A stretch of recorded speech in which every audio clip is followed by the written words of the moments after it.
السلام عليكم ورحمة الله وبركاته.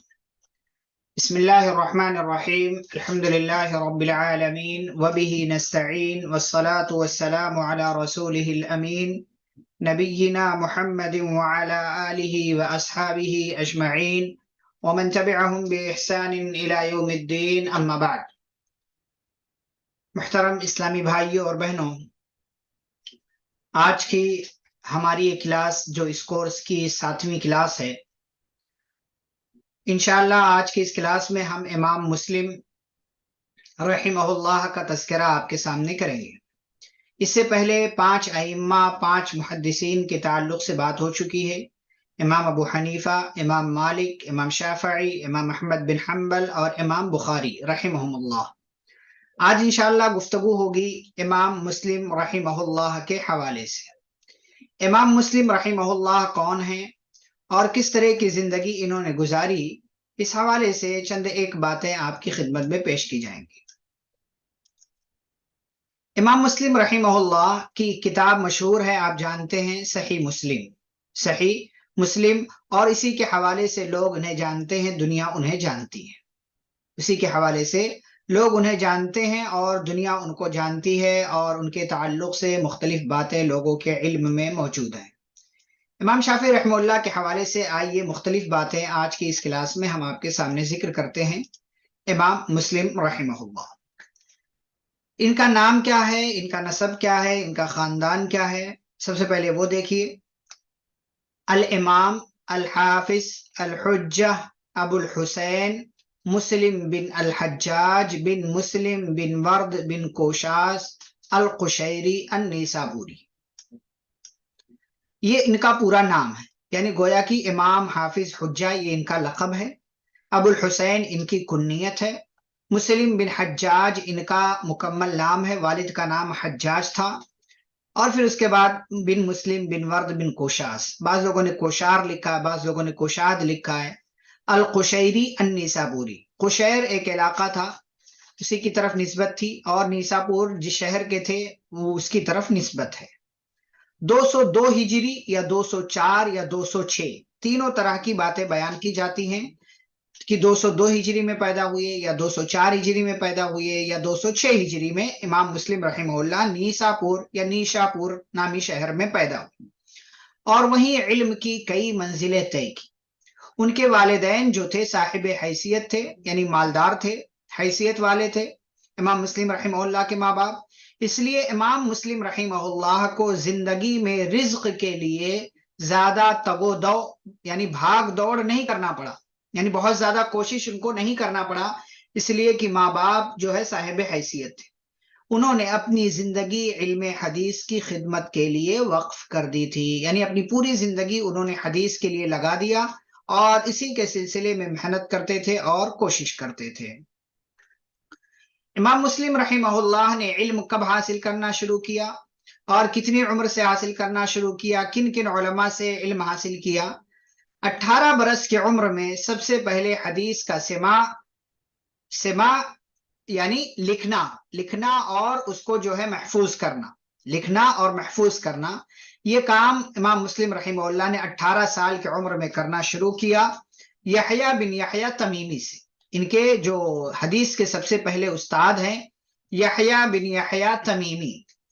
220 ہجری میں امام مسلم رحمہ اللہ نے حج کیا، اور مکہ میں امام مالک کے ایک بڑے شاگرد عبداللہ بن مسلمہ قعنبی سے احادیث سنی اور لکھی امام مسلم رحمہ اللہ نے، اور کوفہ میں انہوں نے احمد بن یونس کے علاوہ علماء کی ایک جماعت سے علم حاصل کیا، پھر حرمین یعنی مکہ مدینہ گئے، اور عراق اور مصر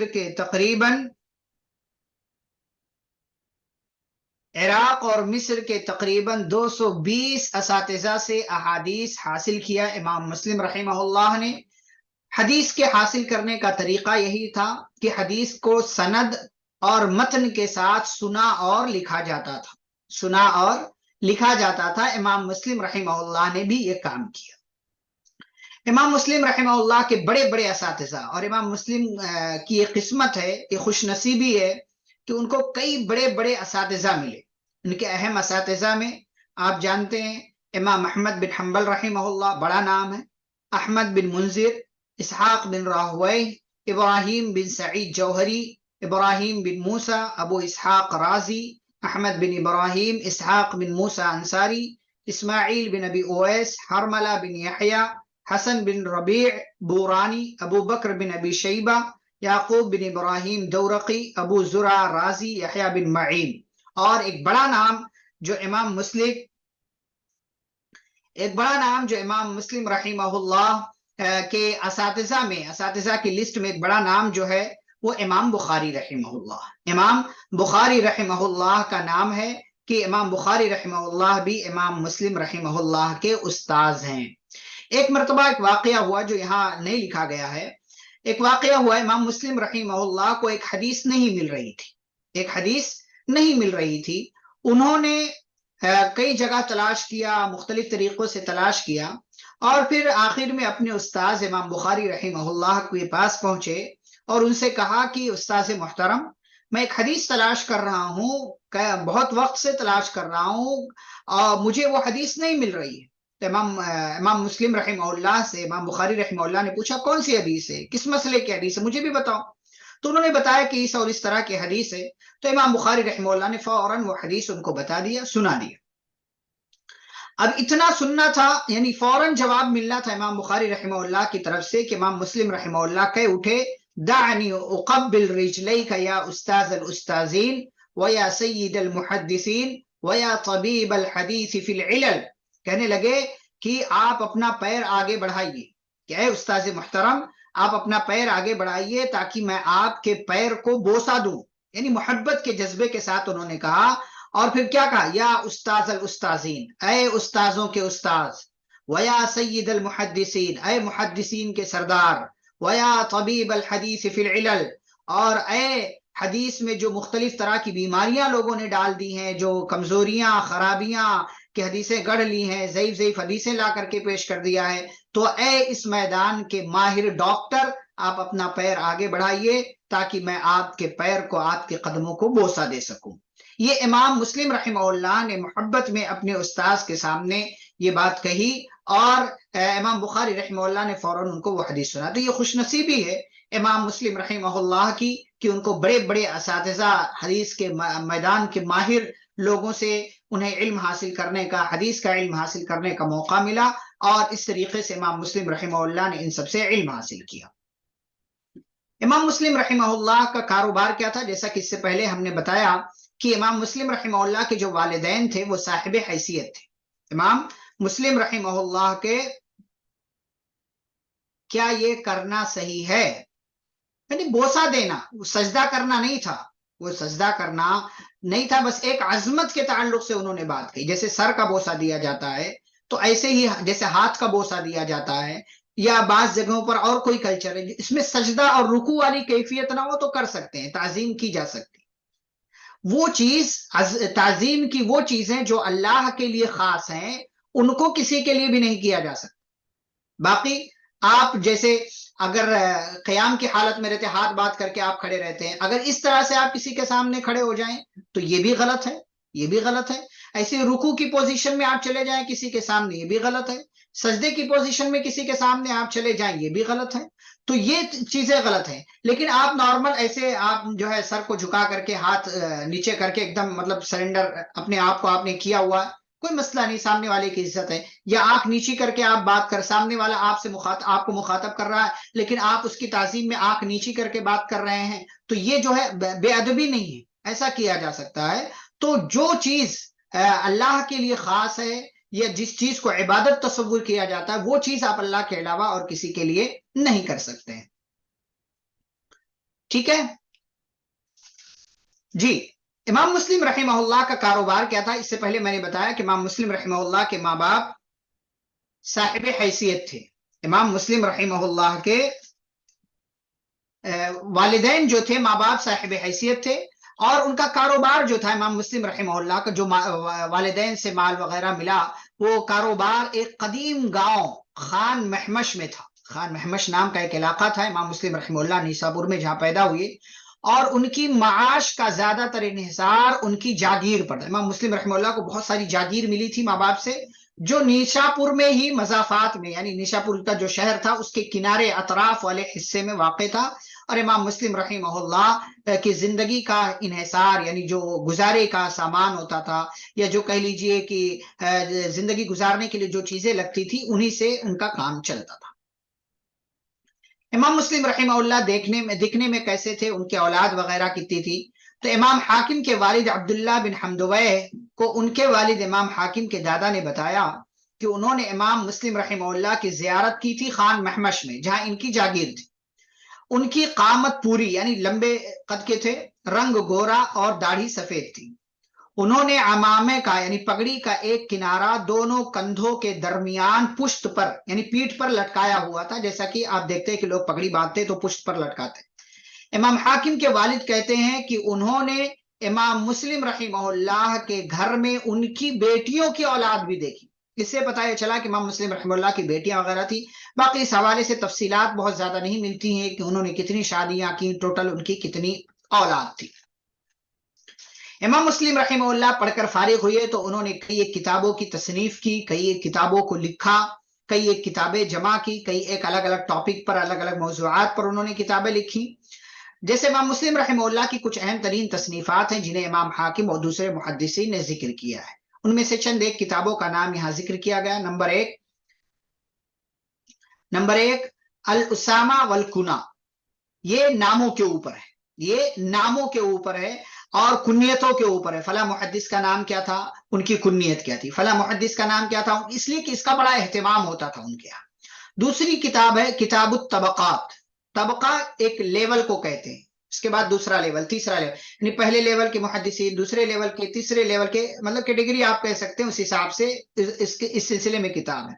کتاب الوحدان، کتاب الافراد، کتاب الاقران، کتاب اولاد الصحابہ، صحابہ کے اولاد کے اوپر کتاب ہے۔ کتاب افراد الشامیین، شام والوں کی جو روایتیں ہیں جن میں وہ منفرد ہیں، ان احادیث کو جمع کیا ہے۔ کتاب مشائخ مالک، کتاب مشائخ ثوری، کتاب مشائخ شعبہ، کتاب من لیس لہ الا راو واحد، ایسی حدیثیں انہوں نے جمع کی ہیں کہ جس حدیث کے صرف ایک راوی۔ کتاب المخضرمین، مخضرم ایسے لوگوں کو کہتے ہیں جنہوں نے نبی صلی اللہ علیہ وسلم کا زمانہ تو پایا لیکن جو ہے ملاقات نہیں ہو سکی۔ نبی صلی اللہ علیہ وسلم کا زمانہ پایا اور آپ صلی اللہ علیہ وسلم سے ملاقات ہو گئی، ایمان لے آئے، تو ان کو صحابی کہا جاتا ہے۔ لیکن جو لوگ نبی صلی اللہ علیہ وسلم کا زمانہ جنہوں نے پایا، ملاقات نہیں ہو سکی، ایمان تو لائے، زمانہ بھی پایا اور ایمان بھی لائے لیکن ملاقات نہیں ہو سکی، تو ان کو مخضرم کہا جاتا ہے۔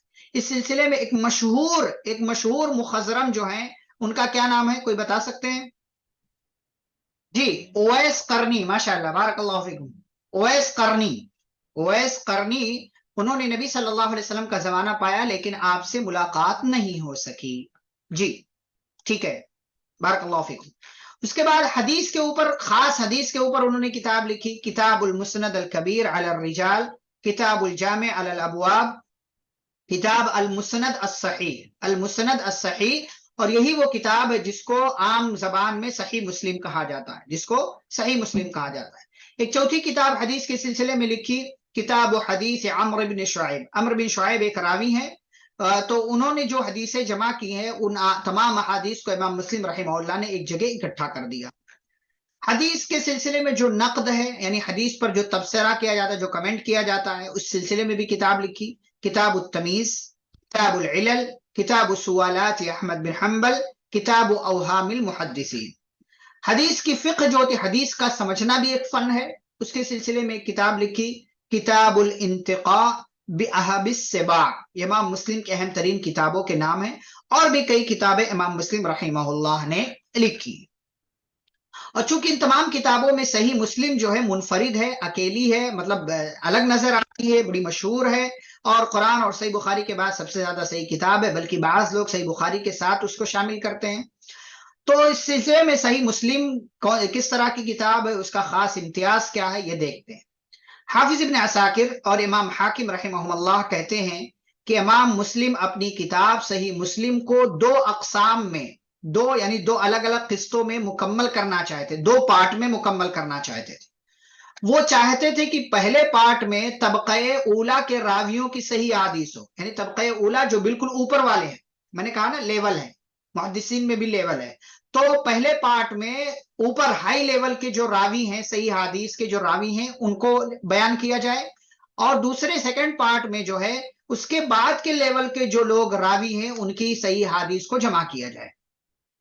اور وہ ابھی جو ہے پہلے پارٹ کو ہی مکمل کر رہے تھے، یعنی پہلے پارٹ میں جو ہائی لیول کے راوی ہیں، محدثین ہیں، ان کی روایتوں کو جمع کر رہے تھے کہ ان کا اسی دوران مطلب انتقال ہو گیا، جس کی تفصیل ہم آگے بیان کریں۔ گویا صحیح مسلم امام مسلم رحمہ اللہ کی زندگی کے بالکل آخری ٹائم کی لکھی ہوئی کتاب ہے، کیونکہ وہ دو الگ الگ پارٹ میں لکھنا چاہتے تھے، ایک ہی پارٹ ہو سکا تھا، اور پھر امام مسلم رحمہ اللہ کا انتقال ہو گیا۔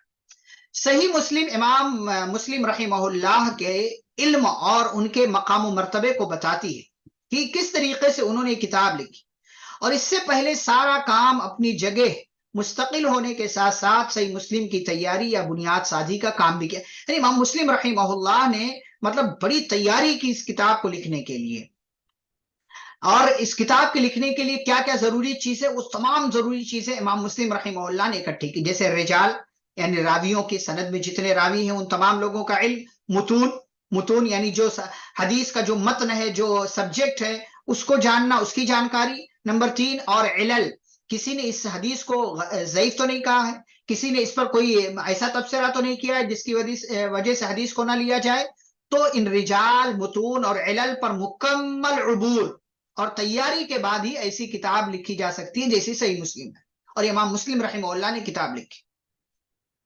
اس وقت یعنی اس زمانے میں جب امام مسلم رحمہ اللہ تھے، طالبان حدیث کو یعنی حدیث کے جو طلبہ تھے، اسٹوڈنٹس تھے، ان کو ایک ایسی کتاب کی تلاش تھی جو دین کے طور طریقوں، احکام، جزا اور سزا اور جن چیزوں سے بچنا ہے، جن کو لینا ہے، ان کے بارے میں نبی صلی اللہ علیہ وسلم کے فرامین اور آپ کی سنتوں کی مستند روایات پر وہ کتاب مشتمل ہو، ان روایات کی سندوں کو اہل علم نے قبول کیا ہو، اور یہ روایات یعنی بہترین ترتیب کے ساتھ ایک کتاب میں جمع کر دی گئی ہو، جو کتاب نہ زیادہ لمبی ہو اور نہ ہی بہت مختصر ہو، اور جو کتاب دین کے سمجھنے، تدبر کرنے، غور و فکر کرنے اور اس سے مسائل کے حوالے سے یعنی مسائل نکالنے کے حوالے سے دیگر کتابوں سے انسان کو بے نیاز کر دے، کہ یعنی وہ کتاب اگر دیکھ لے تو اس میں اس کے دین کے تعلق سے مکمل تلاش پوری ہو جائے۔ امام مسلم رحمہ اللہ نے امت کی ضرورت کو محسوس کیا، ایک ایسی کتاب کی اہمیت اور اس کے فوائد پر غور کیا، تو بڑے ذخیرہ حدیث میں سے صحیح ترین احادیث کے نسبتاً یعنی صحیح ترین احادیث کے کو مطلب اس کے کمپیئر میں اس کے نسبتاً مختصر مجموعہ یعنی مختصر کتاب لکھنے کی ترتیب اور اس کی تالیف کا امام مسلم رحمہ اللہ نے بیڑا اٹھایا، یعنی وہ مکمل طور پر تیار ہو گئے کہ مجھے ایسی کتاب لکھنی ہے جو نہ بہت مختصر ہو نہ بہت لمبی ہو، بلکہ اس میں ضرورت کی تمام تر چیزیں میں جمع کر دوں جو صحیح احادیث پر مشتمل ہو۔ امام مسلم رحمہ اللہ نے احادیث کے انتخاب کے حوالے سے اپنی کتاب کے لیے بنیادی شرط کیا رکھی تھی کہ حدیث سندن متصل ہو، یعنی بیچ میں کوئی مطلب راوی چھوٹا نہ ہو، یعنی مرسل اور منقطع حدیث نہ ہو، بیچ میں کوئی راوی غائب نہ ہو کہ بیچ کا راوی ہے ہی نہیں اور اس نے کہا کہ میں نے فلاں سے سنا ہے، تو ایسا نہیں، سند متصل، چین جڑی ہوئی ہونی چاہیے یہاں سے لے کر کے نبی صلی اللہ علیہ وسلم تک۔ اور دوسری شرط کیا رکھی کہ اول سے لے کر آخر تک ثقہ نے ثقہ سے روایت کی۔ ثقہ کس کو کہتے ہیں؟ یعنی قابل اعتماد راوی، ایسا راوی جس پر ٹرسٹ کیا جا سکتا ہو، جس پر اعتماد بھروسہ کیا جا سکتا ہو، تو شروع سے لے کر کے آخر تک ایسے ہی راوی ہوں کہ ثقہ نے ثقہ سے، اس نے ثقہ سے روایت کیا ہو۔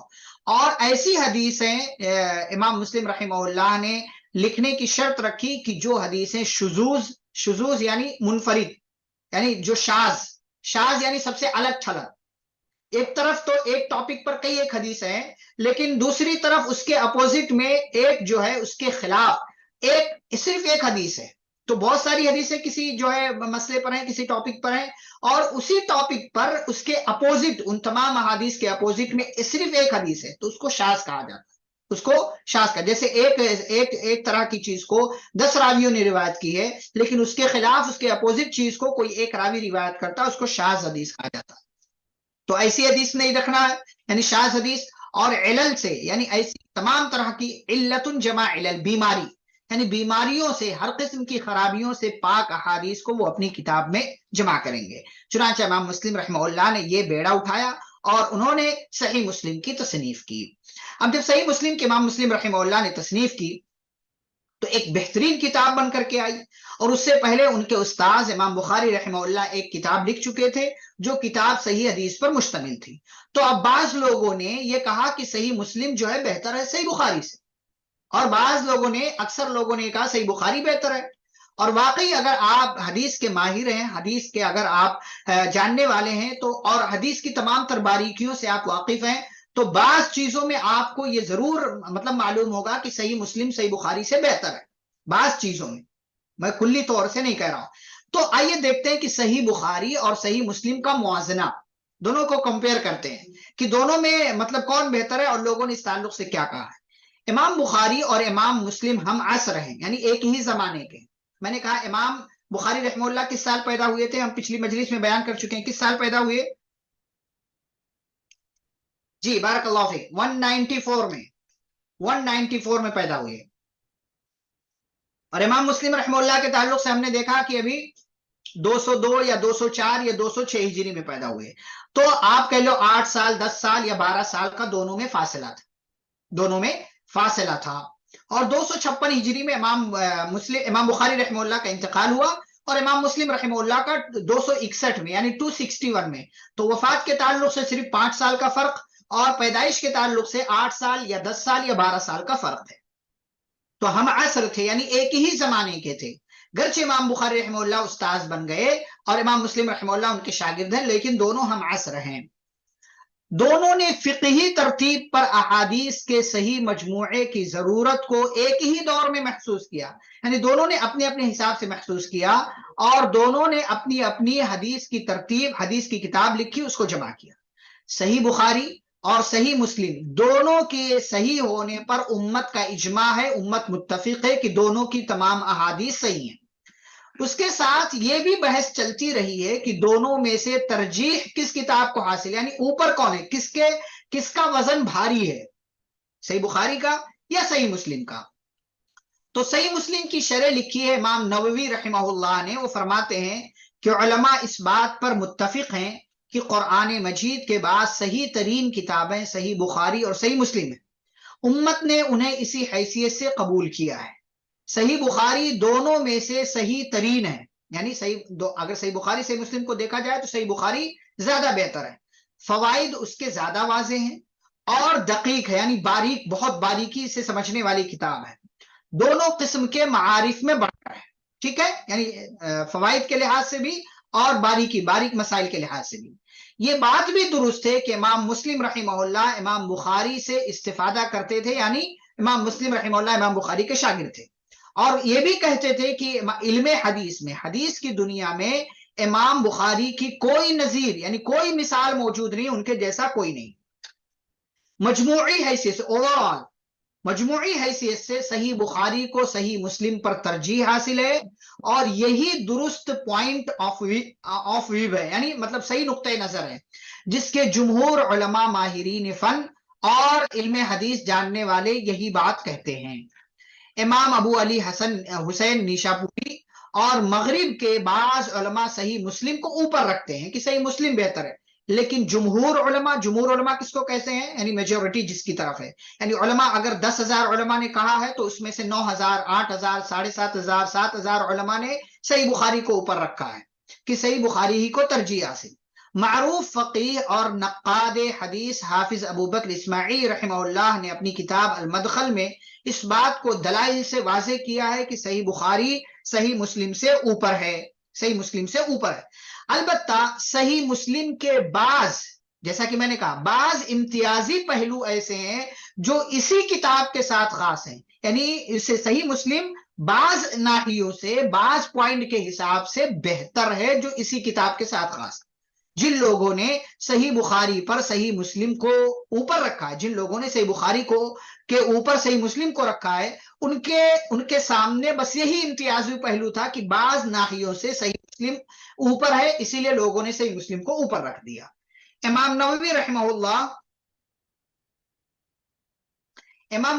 اللہ فرماتے کہ امام مسلم ایک انتہائی فائدہ مند خصوصیت میں منفرد ہے جو انہی کے شایان شان تھی، وہ یہ کہ ان کی کتاب استفادہ کرنے کے لحاظ سے اسی میں پوری دنیا، اور اس کے تعلق سے بھی علماء نے کئی کتابیں لکھی، اس کے برخلاف صحیح مسلم سے فائدہ اٹھانا زیادہ آسان ہے۔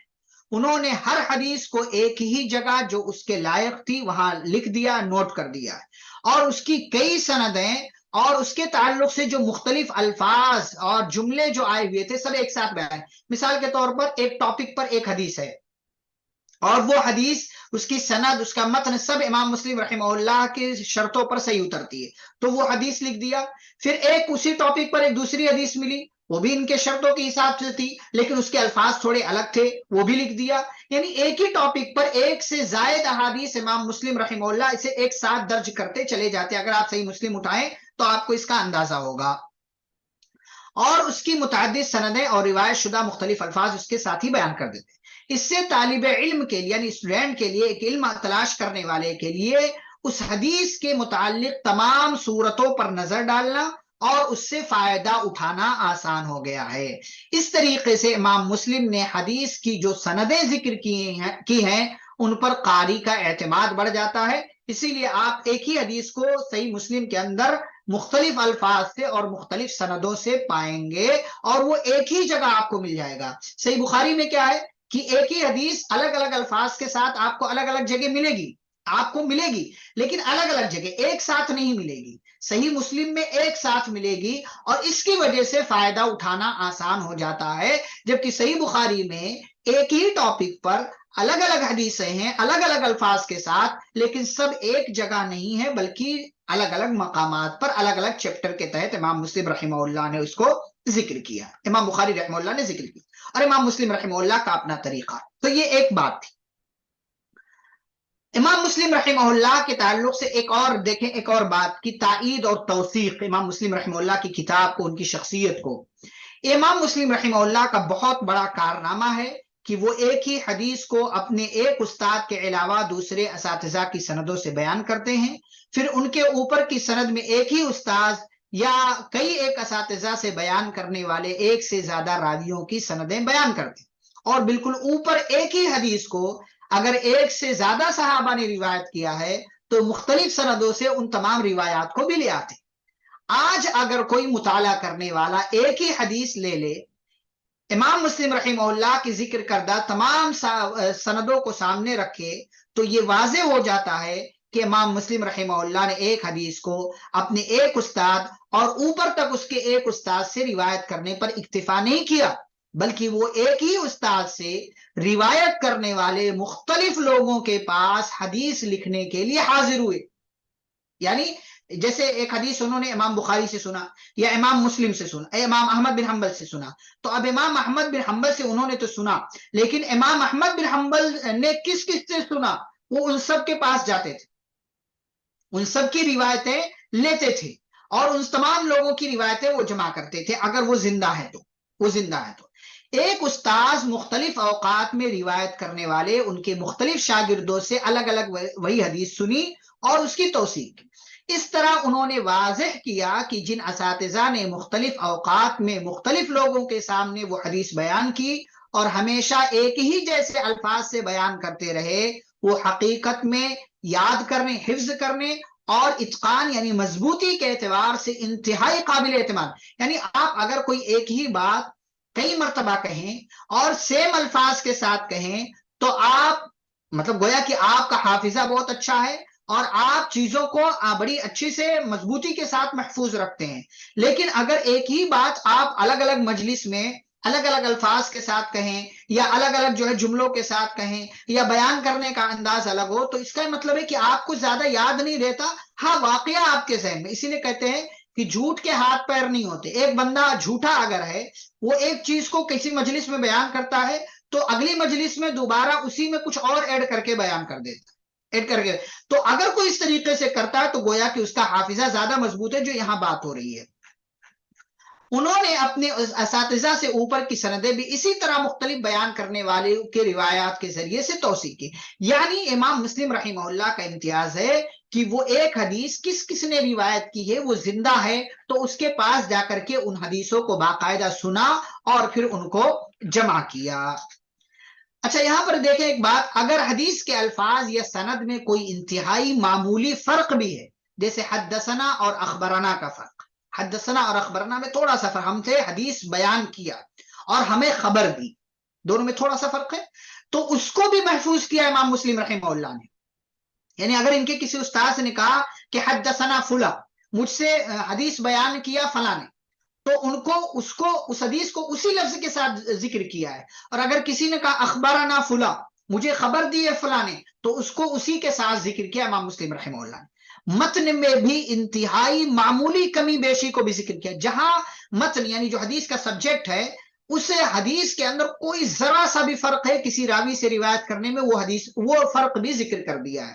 اسی طرح صحیح مسلم احادیث رسول صلی اللہ علیہ وسلم کا ایک ایسا مجموعہ بن گیا ہے جو سند کے لحاظ سے بھی اور متن کے لحاظ سے بھی انتہائی بہترین کتاب ہے اور بے مثال نمونہ ہے.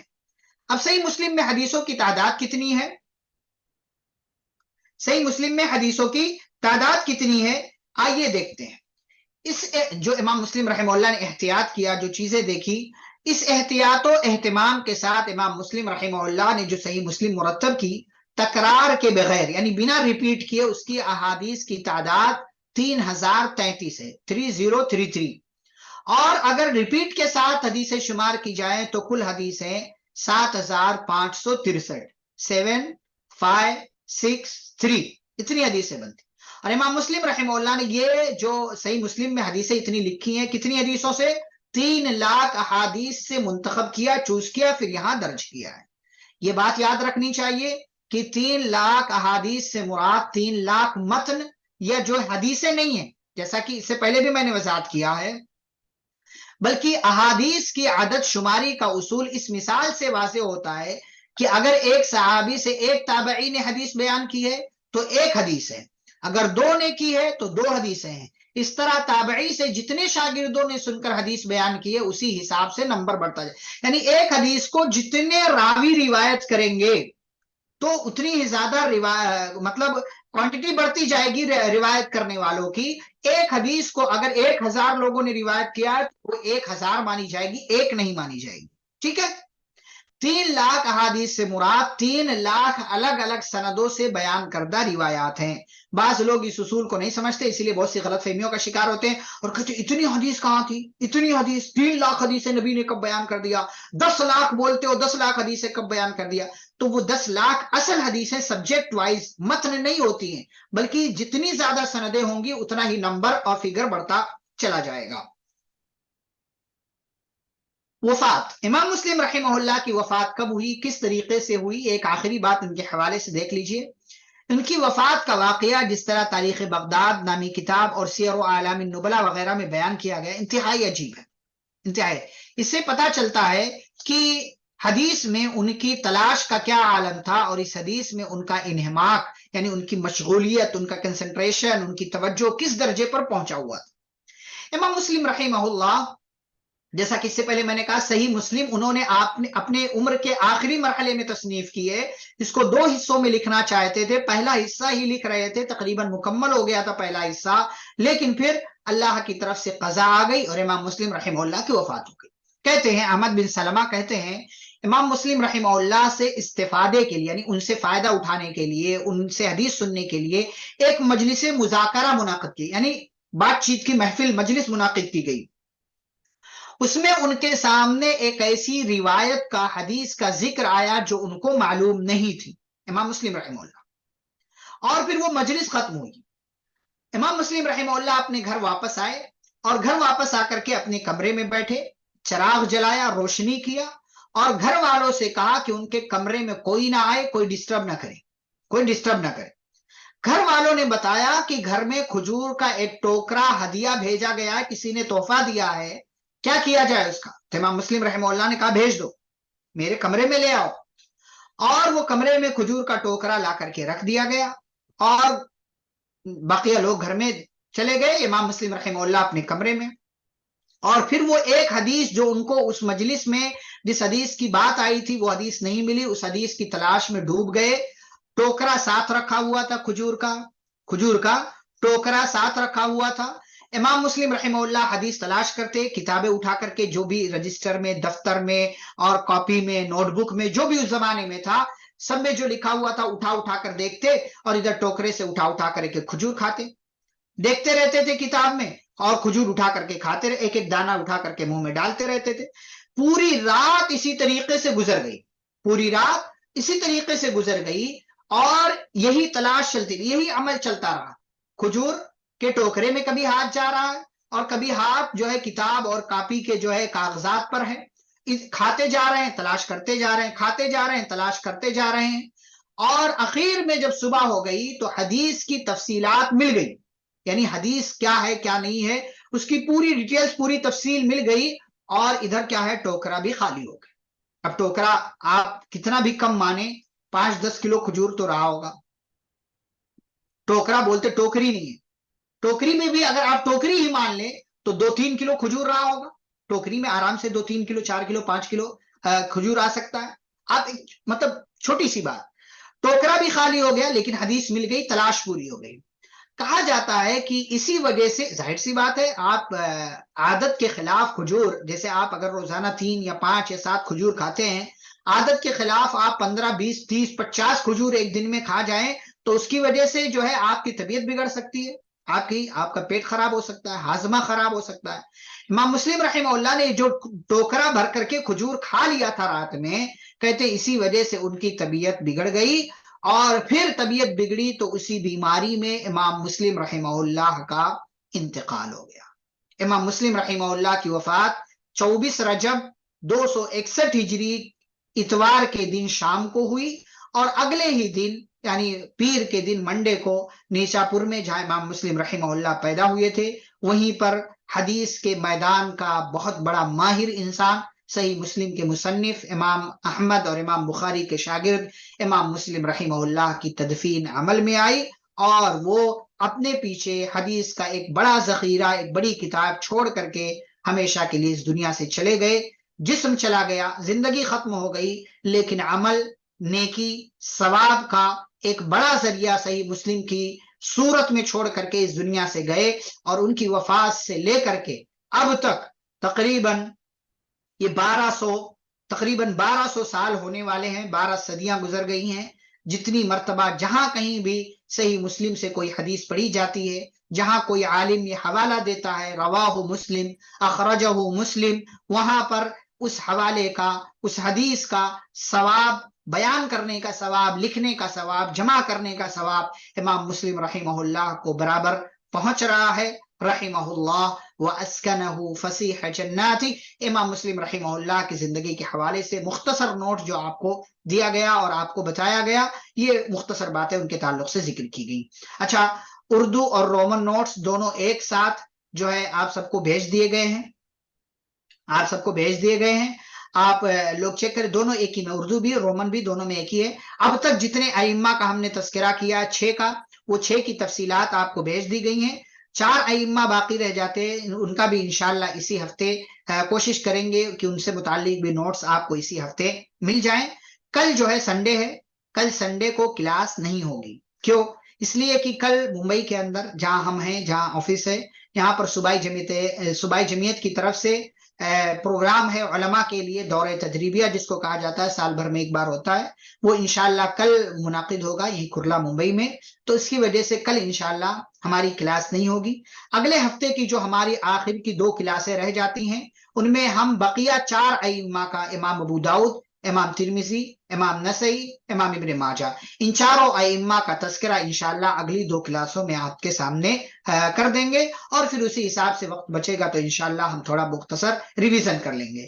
کل جو ہے، کل چونکہ سنڈے ہے، کوشش ہم یہ کریں گے کہ ایک گوگل فارم پر ایک جو ہے چھوٹا سا ٹیسٹ آپ سے لے لیا جائے، اور 8-10 سوال، 15 سوالات بنا کر کے جو اب تک ہوئے ہیں کوشش کریں گے یہ اگر ہو گیا تو انشاءاللہ کل اسی وقت میں آپ کو بھیجا جائے گا تاکہ آپ بھی تھوڑا مصروف رہیں اور اسی حساب سے تھوڑا ریویژن کر لیں اور آپ سب ٹیسٹ دے لیں اور اس کے حساب سے پھر آپ آگے کی تیاری کریں.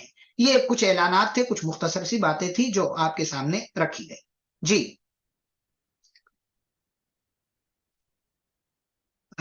نہیں ملا ہے ابھی لیڈیز کو؟ ہاں تو شیئر کر دیں گے انشاءاللہ. ہو سکتا ہے انہوں نے میسج نہ دیکھا ہو، جو آپ کے گروپ کے ایڈمن ہیں انہوں نے میسج نہیں دیکھا ہوگا. لیڈیز گروپ رومن کا الگ سے بھیج دیجئے. دونوں ایک ساتھ کیا مشکل ہے؟ ایک ساتھ دیکھنے میں آپ کو کیا مسئلہ ہے؟ امام ابو حنیفہ کا ذکر ہے اردو، پھر ان کا رومن ہے. پھر امام مالک کا اردو ہے، پھر ان کا رومن ہے. پھر امام شافعی کا اردو ہے، ان کا رومن ہے. اس میں کیا مسئلہ ہے؟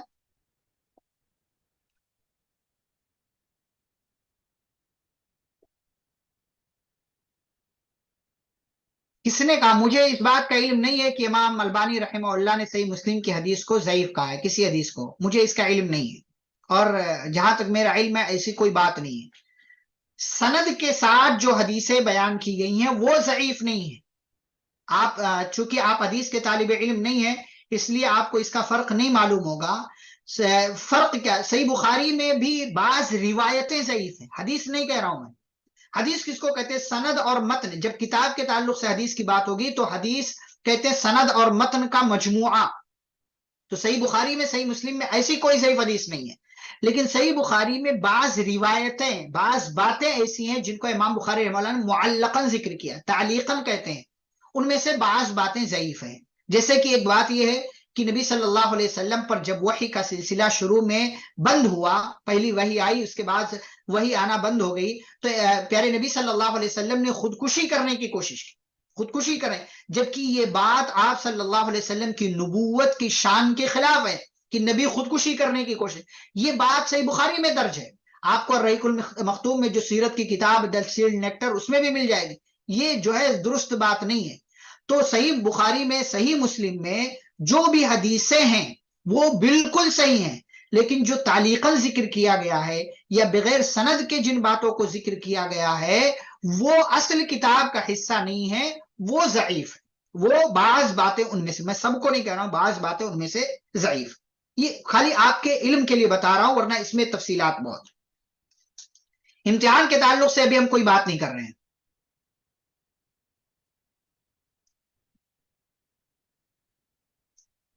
سب کا ہم نے ایک ساتھ بھیج دیا ہے، اور شارٹ نوٹس ہم نے بھیجے ہیں. وہ میں دیکھوں گا پھر سے بھی کلاس کے بعد.